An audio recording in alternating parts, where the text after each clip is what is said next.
Dans cette galerie commerciale, on est loin de la foule des grands jours. La majorité des commerces sont fermés. Prêt-à-porter, chaussures ou bijoux sont dans la liste des commerces non essentiels. Didier Daubier est déçu. Il espérait pouvoir ouvrir avant la fête des mères. La vente de vêtements en quick and collect ne fonctionne pas.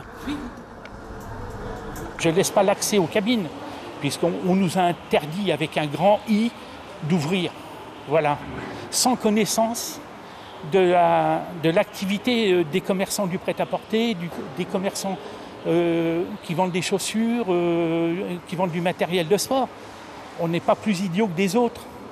On peut laisser rentrer une personne par une personne. On sait faire ça.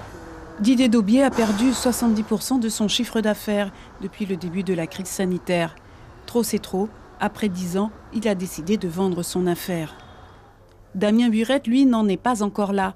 Mais avec 370 000 € de déficit et presque aucune vente en cette période, c'est l'angoisse. Et il ne comprend pas les choix des autorités. Toutes les autres dispositions qu'on demande de respecter, comme une personne adulte par foyer au supermarché, etc., rien n'est respecté et il n'y a absolument aucun contrôle, donc on ne comprend pas.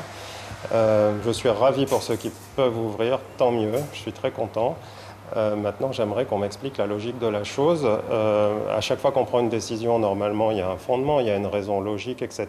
Là, pourquoi on nous ferme, nous, et tout le reste est ouvert? C'est ce que je voudrais savoir et qu'on m'explique. Car l'arrêté de la préfecture, sorti vendredi, autorise l'activité de 3 types de commerces supplémentaires.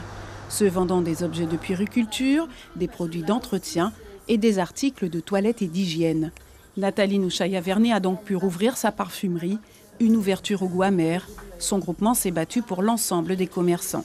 Nous sommes surpris parce que la volonté, c'était vraiment de pouvoir obtenir l'ouverture de tous les commerces. Ce n'est pas dans une petite boutique où il y a très peu de fréquentation qu'on va avoir de la contamination. Donc je pense qu'on se trompe de cible malheureusement.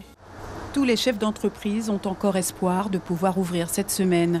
Leur cauchemar serait la prolongation du confinement.